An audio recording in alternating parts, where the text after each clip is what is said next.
E essa noite nós vamos falar sobre a vida de oração de um líder. Amém? Quem aqui é um líder? Todos nós somos líderes.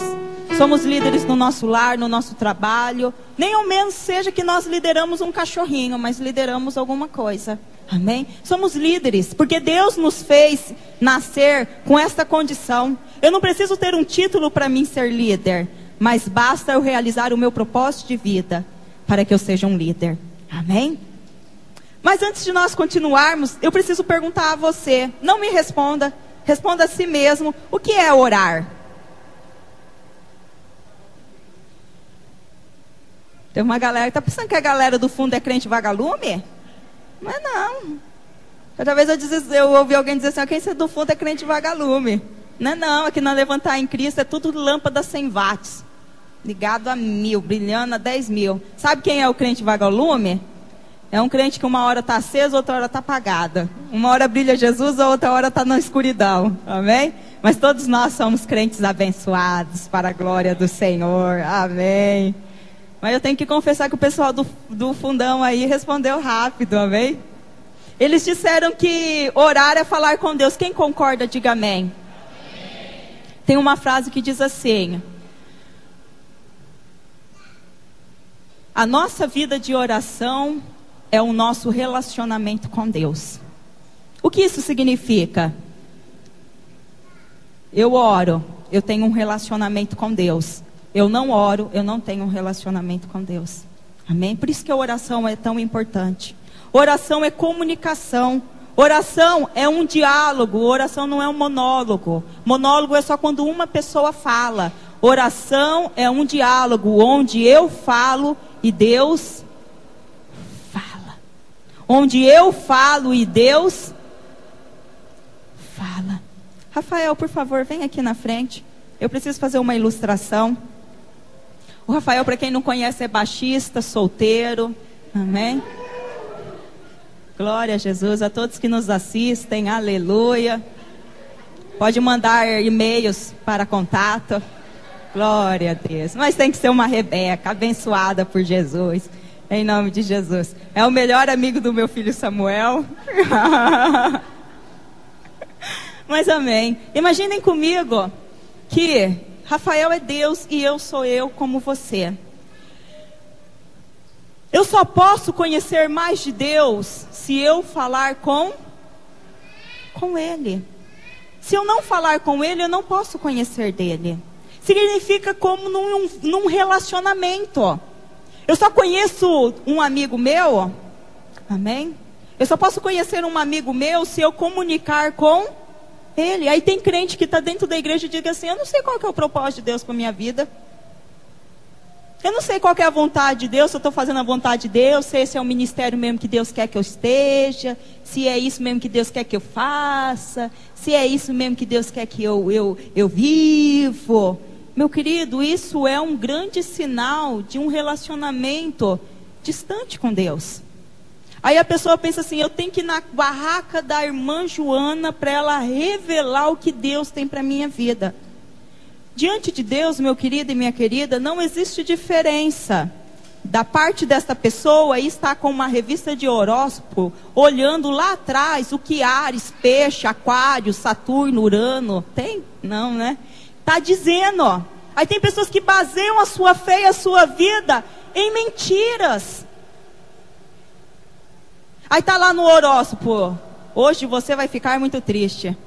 Aí a pessoa já muda a cara: ixi, ai meu Deus, eu sabia que ele podia estar me traindo, eu sabia disso, deve ser isso que vai me trazer tristeza. Quer ver, eu vou lá, não vou receber meu pagamento de novo. Já começa a andar em incredulidade. Ou vai lá por não ter um relacionamento a qual ele conhece ao Pai, e o propósito do Pai verdadeiramente na vida dele. Ele vai lá na casa, na barraca da irmã Joana para saber o que vai acontecer amanhã com ele. Porque ele vê que Deus está tão distante dele como ele está do sol. Então é incomunicável diante desta distância. Não consegue estabelecer. Se Deus, meu querido, tem algo para dizer para você, Ele fala com você, Ele usa a boca do seu líder para falar, Ele traz uma pessoa para falar com você, se a gente for ver na Bíblia, mas Ele nunca vai te pegar e fazer você ir para escutar a voz dEle. Deus quer e pode falar com você dentro do seu quarto, de escuta, de oração. Então pessoas que necessitam estar diante de tarólogos cristãos, é um grande apontamento, um sinalizador que este crente já está há muito tempo longe de Deus, porque está tão longe que nem ao menos a voz de Deus consegue escutar.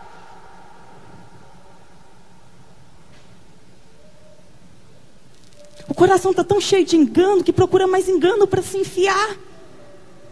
Meu querido, se você quer conhecer a Deus e a vontade dEle, eu vou te deixar aqui me ajudando a pregar. Você está pensando que é fácil? Está até suando já de estar aqui na frente. Você tem que estar próximo dEle.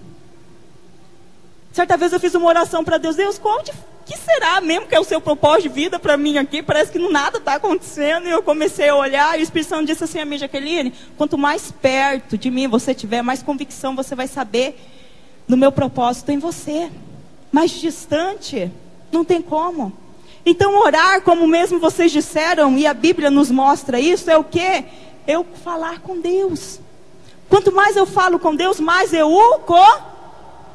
Quanto mais eu falar com a pastora Rosenilda, mais eu vou a conhecer. Isso é um relacionamento, são princípios fundamentais relacionados a um relacionamento. Ó. Mas se eu estiver distante, não vou. Eu disse a vocês que o Rafael é o melhor amigo do meu filho. Vai ser melhor amigo de pastor, é isso, viu? A gente sabe de tudo. E o Rafael, ele gosta muito de jogar bola. Ele foi em casa algumas vezes jogar bola e PlayStation. Quer agradar ele? É bola e PlayStation. E daí ele foi lá. E eu descobri uma coisa do Rafael que eu não sabia. Mas só conversando. Eu não sabia que o Rafael comia tão pouco. E o Rafael come muito pouco, irmãos. É um tantinho de nada. Eu até pensei, meu Deus, eu e ele comemos o mesmo tanto. Eu não sabia disso. Mas eu só soube porque eu estive mais perto. Amém? Você não vai ficar bravo de eu ter revelado isso não, né? Vai não? Não vai querer sair da igreja também não, né? Não? Vamos dar uma salva de palmas para o Rafael.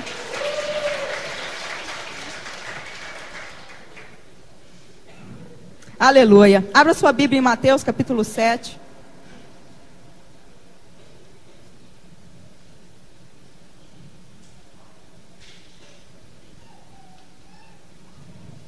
Para os irmãos que nos acompanham em outras nações, como Portugal, Estados Unidos, que eu acredito que estão nos vendo neste momento, uma saudação a vocês também, que Deus possa os abençoar e que vocês venham receber esta palavra. Mateus capítulo 7.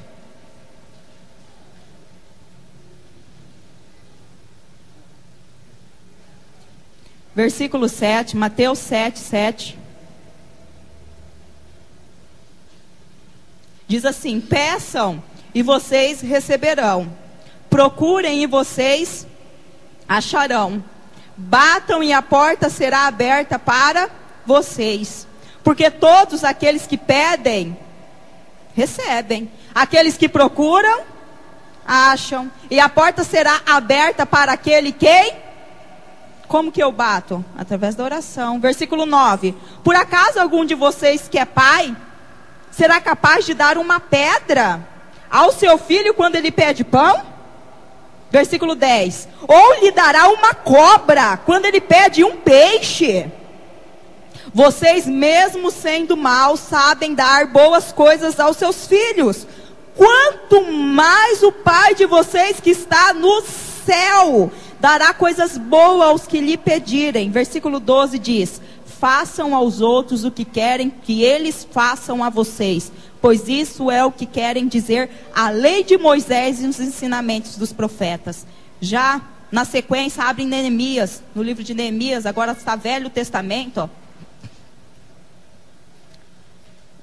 Voltando, Isaías, Cânticos, Eclesiastes, Provérbios, Salmos. Esther, Neemias. Neemias capítulo 1.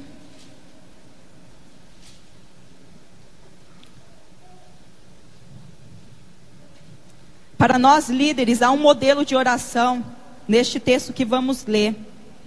Vamos nos lembrar de Neemias, quando ele soube da queda de Jerusalém. Neemias, capítulo 1, versículo 2. Quem achou, diga amém. Quem não achou, diga misery help. Para os irmãos do misery help, vocês acham logo, senão eu vou começar a cantar.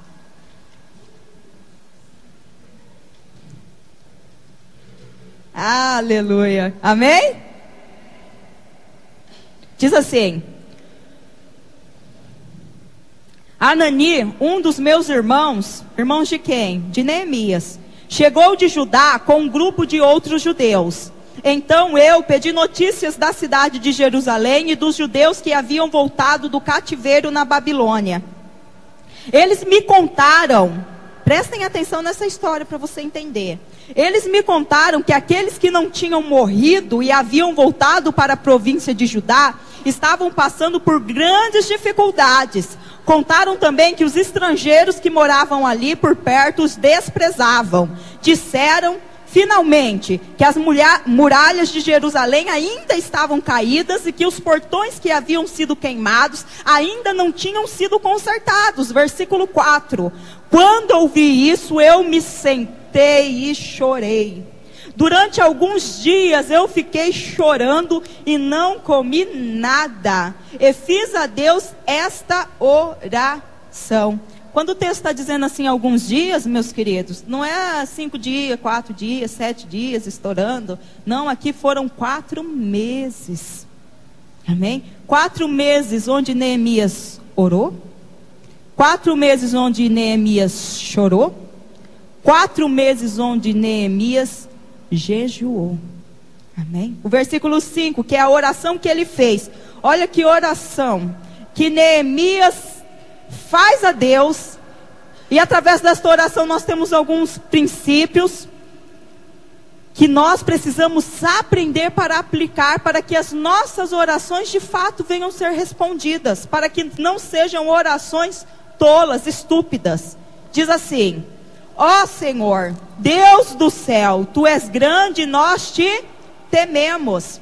Aqui nós podemos ver Neemias direcionar a Deus algumas coisas fundamentais acerca do caráter de Deus.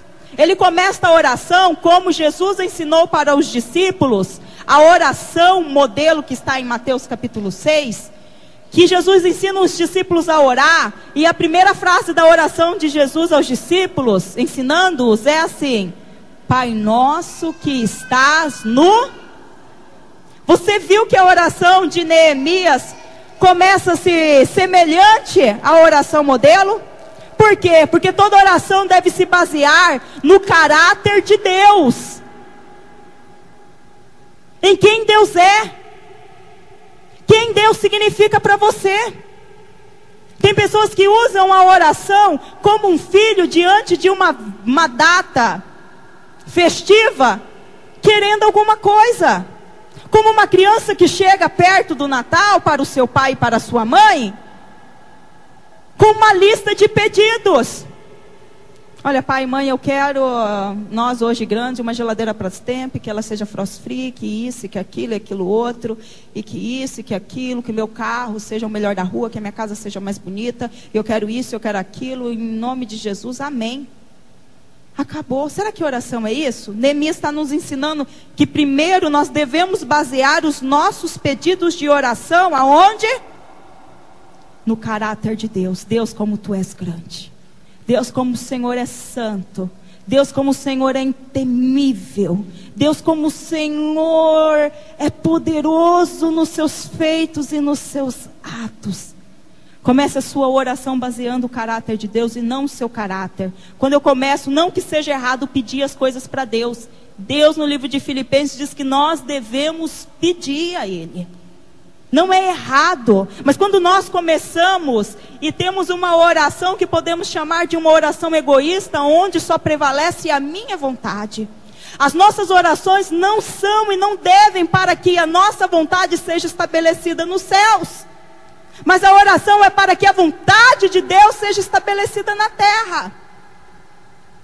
Então quando eu só me relaciono para Deus para pedir, é como o coração de um pai que só vê um filho de vez em quando. E quando o vê, é somente para que ele seja cobrado de coisas.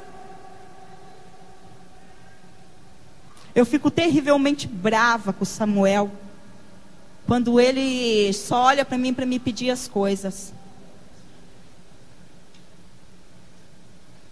Eu disse, poxa vida, não fala em outra coisa, só para me pedir. E ele chega assim, é porque eu quero isso, é porque eu quero aquilo, é porque eu quero aquilo outro. E olha, mãe, a senhora tem que me dar, porque isso e aquilo. E como muitos crentes fazem, olha Deus, você tem que me dar, porque eu já estou começando a esfriar da fé. Eu já estou começando a achar que não está dando certo não. Se uns não falam, agem. Vem na igreja, passa uma semana, vamos lá, mais tempo, né? Uma pessoa que tem um pouco mais de fé, passa um mês pedindo alguma coisa. Quero uma casa, ou eu quero a conversão do meu marido, da minha esposa, eu quero a conversão, isso e aquilo. Neemias foram 4 meses. E daí, depois de um mês, ele olha ao redor, nada aconteceu. Aí diz assim, quer saber de uma coisa? Eu acho que eu vou procurar outra igreja, porque aqui está tendo muita pouca fé. Isso não é a solução. Você quer saber de uma coisa? Eu acho que eu vou voltar para onde eu estava, porque parece que estava até melhor do jeito que eu estava. Aqui parece que não está funcionando nada. Isso são tipos de ameaças. Então nós não podemos basear as nossas orações segundo o nosso caráter. Ó Deus, eu tenho sido uma filha que não tenho faltado uma célula, uma grande celebração. Você sabe a luta, Deus. Você sabe minhas renúncias, Deus. Então, Deus, o Senhor tem que fazer. Não, Deus não tem que fazer por causa disso. Ele tem que fazer porque Ele é grande, poderoso e misericordioso. Então, comece a exaltar. Sinta a necessidade de se relacionar e de mostrar de fato, através da sua oração, quem Deus é na sua vida. Versículo 7. Melhor, vamos um pouquinho mais antes.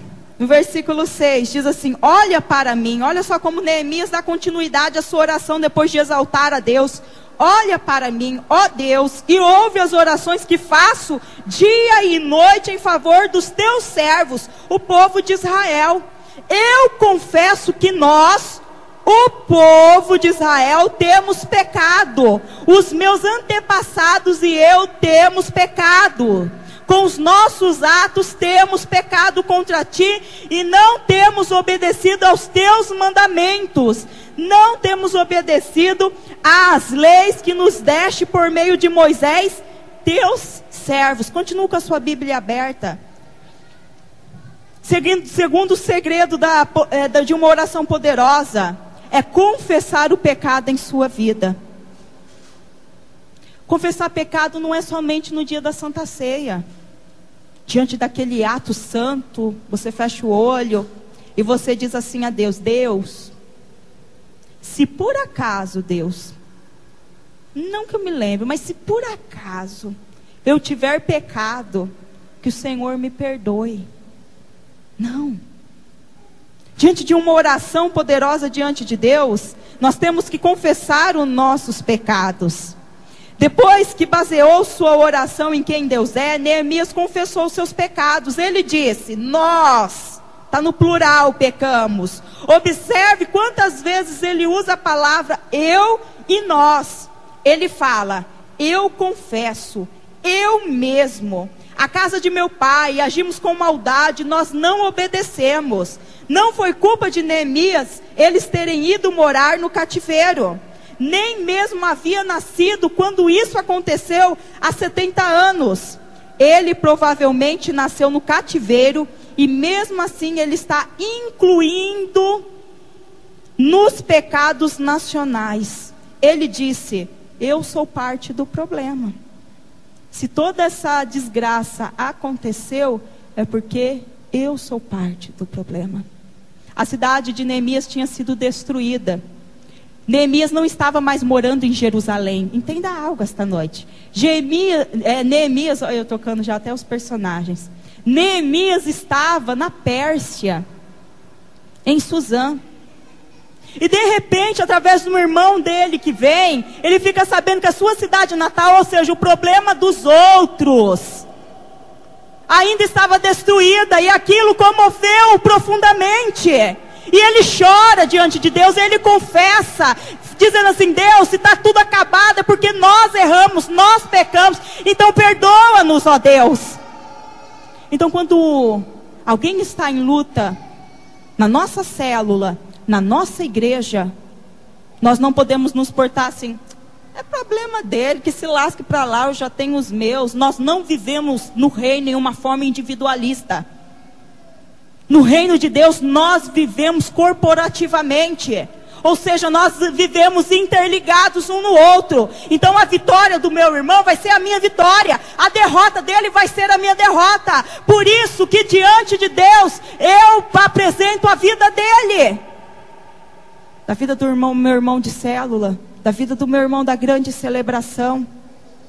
Das pessoas que estão sendo afligidas na nossa nação por falta de educação, por falta de médicos. É terrível quando nós assistimos aos noticiários e vendo a nossa nação sendo flagelada. Pessoas com menos condições e menos posses, pagando um preço que não deveria ser pago por uma classe. Nós cruzamos o braço, ainda bem, moro em Rondonópolis, aqui eu tenho um salário, estou esperando a casinha do projeto Minha Casa Minha Vida, vai para sair. Não tem problema nenhum isso e aquilo, não. Deus nos colocou aqui. E se a nossa nação tem pago um preço, nós devemos nos apresentar diante de Deus. A confissão pessoal e a confissão nacional, isso é algo que não sabemos muito a respeito. Nós devemos apresentar também, confessar os pecados da nossa família, da nossa igreja, dos nossos amigos. Você é mantenedor do seu irmão. Estamos todos juntos nisso. Quem crê, diga amém.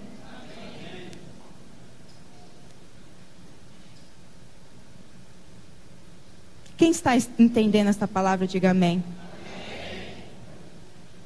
Tem uma parte no informativo, na sua segunda página, que eu achei muito interessante, que diz assim, um pouquinho antes do ponto 3, o último parágrafo, antes do terceiro ponto, diz assim: os líderes aceitam a culpa, mas os perdedores passam o bastão. Se você quer ser líder, terá que aceitar a culpa e compartilhar os créditos. Perdedores são sempre acusadores e cheios de desculpa. O fracasso da minha família foi ele, foi ela, foram os filhos. Eles estão sempre arrumando desculpas porque as coisas não aconteceram ou não puderam acontecer. A culpa é sempre de outra pessoa. Os líderes aceitam a culpa. Está errado, eu sou errado. Eu tenho que melhorar. Eu tenho que me aperfeiçoar. Isso não é fácil não, meu irmão. Muitas vezes vai ter que dar umas mordidas na sua língua para ela parar de ficar se gabando ou apontando muita coisa. Não é fácil.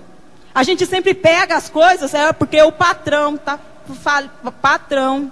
A igreja não, é o pastor. O louvor é o líder de louvor. É o líder de célula. É mamãe e papai que não me deram educação, por isso que eu sofro hoje. Não. Está aqui, ó. Terceiro princípio para uma oração poderosa. Você deve de reivindicar as promessas de Deus. Neemias está orando ao Senhor e dizendo, vamos lá o que ele diz, no versículo 9. Em Neemias capítulo 1, versículo 9. Mas, se depois disso vocês voltarem para mim e obedecerem aos meus mandamentos, eu os trarei de volta para o lugar que escolhi para lhes ser adorado, mesmo que vocês estejam espalhados pelos fins da terra. Olha, novamente Deus dizendo, olha, obedecer o segredo da vitória de uma pessoa é obediência. Versículo 10. Senhor, estes são os teus servos, o teu povo. Tu tu os livraste do cativeiro com o teu grande poder e com a tua força. Versículo 11. Ouve agora a minha oração e as orações de todos os outros teus servos que têm prazer em te adorar. Faze com que eu tenha sucesso hoje e que o rei seja bondoso comigo. Neemias diz: quero que o Senhor se lembre o que o Senhor disse a Moisés. Você pode imaginar Neemias falando para Deus: se lembre. Ele o está relembrando do que Deus havia falado no passado. Deus, o Senhor, nos avisou por meio de Moisés que se fôssemos infiéis, perderíamos a terra de Israel. Ou seja, se estamos mal, o Senhor já tinha avisado para nós, que se nós não te obedecêssemos, ficaríamos mal. A gente tem que entender que em toda a Bíblia podemos encontrar pessoas, foram muitas pessoas na Bíblia, que lembraram a Deus o que disse que iria fazer. Davi fez isso, Moisés fez isso, e tantos outros profetas fizeram isso. Deixa eu fazer uma pergunta a vocês: Deus precisa ser relembrado? Sim ou não? Vou dar uma colinha para você, a resposta está no seu informativo. Não. Ele esquece o que havia prometido? Então por que nós temos que fazer isso nas nossas orações? Lembrar as promessas que Deus fez a nós. Porque ajuda a não lembrar Ele, mas a nos lembrar o que Deus nos prometeu. Nada agrada mais a Deus do que quando o lembramos a respeito de uma de suas promessas. Amém? E quarto e último ponto. Depois que você exalta Deus, confessa o teu pecado, lembra a Deus, ou seja, a mim mesmo, das promessas dele, existe o quarto e último ponto da oração de Neemias que foi respondida. Seja bem específico naquilo que... Seja bem específico no quê? Naquilo que pedir. Tem um pastor que contou uma experiência assim. Ele foi em um grupo. Essas são para os solteiros da nossa igreja, as solteiras, amém? Quem é solteiro e quem é solteira, diga amém aí. Mas por que solteiro e solteira tem vergonha de dizer que está solteiro e solteira? Não entendi. Agora pede para os casados. Quem é casado aí? Então, solteiros precisam casar para vocês terem a mesma empolgação, amém? Então, o pastor disse que chegou em uma igreja, terminou o culto, uma irmãzinha jovem foi lá pedir oração para o pastor e diz assim: pastor, eu estou tão triste, pastor. Na igreja todo mundo está casando, no grupo de jovens já quase foi tudo casando. E eu estou ficando. Eu estou ficando para titia, estão começando até a me chamar de titia, as crianças dentro da igreja. Pastor, eu preciso de um milagre urgente, pastor, eu preciso de um marido, Deus, ajuda, ora por mim. E o pastor disse assim: olha, eu não vou orar por você. Eu vou orar por uma lista qual você vai fazer. Vai lá e faz uma lista do marido que você quer. Hã? Uma lista do marido que você quer. Uma lista? Mas nunca ninguém me falou isso. Faça uma lista do que você quer. E ela foi lá, pegou um caderno e começou: depois você me traz aqui, a gente ora na sua lista. E ela começou: olha, Deus, ele deve ser assim. Deus, eu gosto muito de cantar e ele deve ser envolvido na área do louvor. Que ele seja um rapaz honroso e isso. Como um monte de características que trouxe, né? Quase frente e verso, numa folha grande de caderno. O pastor pegou aquela folha e disse: agora vamos orar. Específico no pedido. Eles colocaram a mão: Deus, nós te apresentamos esta vida que nós sabemos que já existe, mas que a nossa irmã precisa conhecer, para que se torne esposo. Traga ele de onde ele estiver. O pastor estava passando, pregando, e depois de algum tempo ele voltou àquela igreja para ministrar novamente. E ele chegou lá e viu a irmãzinha já toda felizinha dentro da igreja, né? A irmãzinha já chegou: pastor, eu preciso te contar um testemunho, pastor. Ah, irmã, conta o testemunho. E ela disse: pastor, eu casei, pastor. Olha lá, tá lá, ó. Pastor, glória, mas que bom, irmã. Como que isso aconteceu, pastor? Olha, teve uma apresentação de música na nossa igreja. E o meu esposo veio com esse pessoal. E eu o conheci, e de lá nós estabelecemos um contato, e começamos a conversar, e como fomos para um namoro, pastor, casamos, pastor, eu sou a mulher mais feliz do mundo agora dessa igreja. E o pastor, glória a Deus. Cutuca seu irmão e diga para ele, seja específico naquilo que você pedir.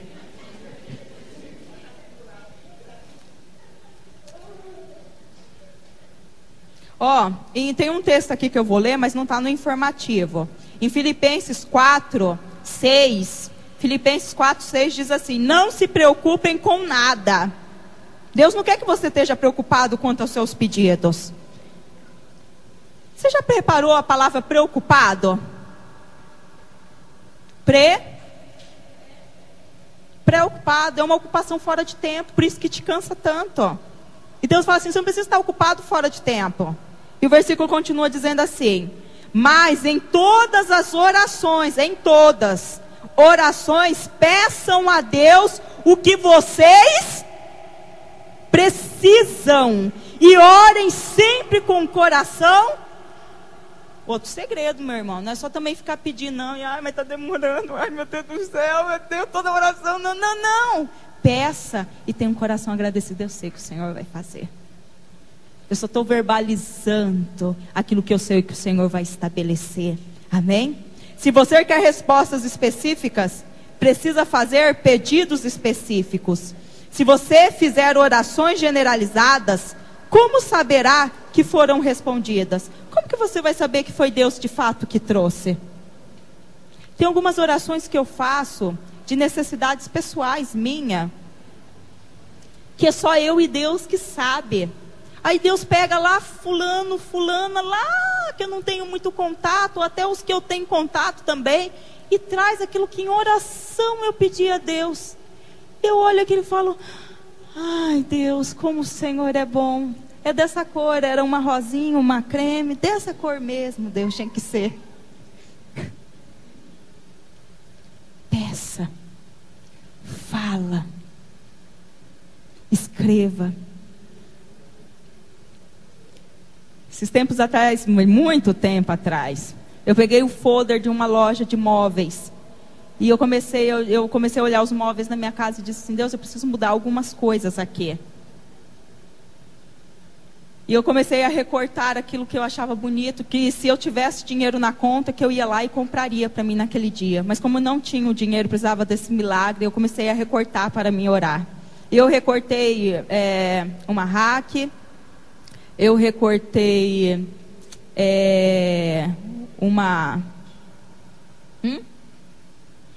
aquele quadrado que fica na sala, televisão. Cortei e coloquei num caderno e comecei a orar. Ah, e uma cama também. Escolhi a cama, escolhi tudo. Recortei e comecei a orar. E toda vez que eu ia orar, eu orava. Deus, olha, é esse Deus. Deus, é esse que eu quero. Sabe o que aconteceu? Deus me deu tudo aquilo que eu estava orando. E do jeitinho que eu estava pedindo. Do jeitinho. Seja específico quanto à sua célula. Deus, é isso que nós queremos atingir. Seja específico quanto às suas finanças. Deus, eu quero ser o próximo grande mantenedor da sua obra, Deus. Eu sei que o Senhor pode fazer e eu sei que o Senhor faz. Deus, eu quero ter um salário de tanto, Deus. Deus, eu quero... Você pode até colocar como que você quer a sua esposa, amém? Como que você quer seu esposo também, para que Deus faça um milagre de forma específica sobre essas coisas. E quando Ele trouxer a você, você vai saber que é Ele quem está fazendo e que tem feito. Amém? Faça um caderno de oração. Todo crente deveria de ter um caderno de oração. Um caderno de oração não é aquele que você escreve antes de você dormir, você fala assim, tá aqui Deus, tudo que eu quero, amém, deita na cama. Não. Caderno de oração é para quando você estiver orando, seja a sua oração de 5 minutos, seja ela de 10. Para Deus não faz diferença em quanto tempo que você ora. Tem pessoas que, amém, se você ora 2 horas. Pessoas enchem a boca e dizem assim, eu sou homem de Deus, eu oro 6 horas. E se eu quiser revelar o seu coração agora, eu te revelo. Eu já escutei essas bobagens. Não é a condição de tempo de oração. mas é entrega nesse tempo. É você estar de presente, não de corpo, mas também de mente naquele lugar. É você estar com o seu caderno dizendo assim, olha Deus, né, eu te louvo, engrandeço o teu nome, porque tu és um Deus tanto poderoso e temível. Tu és aquele que faz, ó Deus, que executa, que opera, que realiza. Pai, neste momento visita o meu coração, não que eu seja boa e as minhas obras sejam boas, mas porque o Senhor é bom e a sua fidelidade dura de geração a geração.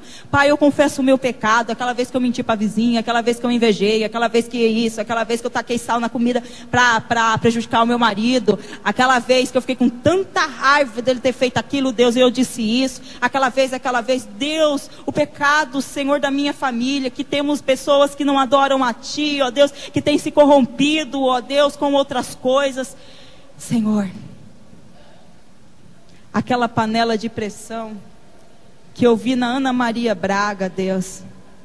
Eu fiquei sabendo de uma ontem, da irmã ali, a panela elétrica, Deus, ela me disse que se eu tiver uma dessa, eu não vou mais saber o que é ficar na beira do fogão, cozinhando na panela. É só eu colocar as coisas lá dentro, fechar a panela e passear, que quando eu chegar o almoço, o arroz vai estar pronto, Deus.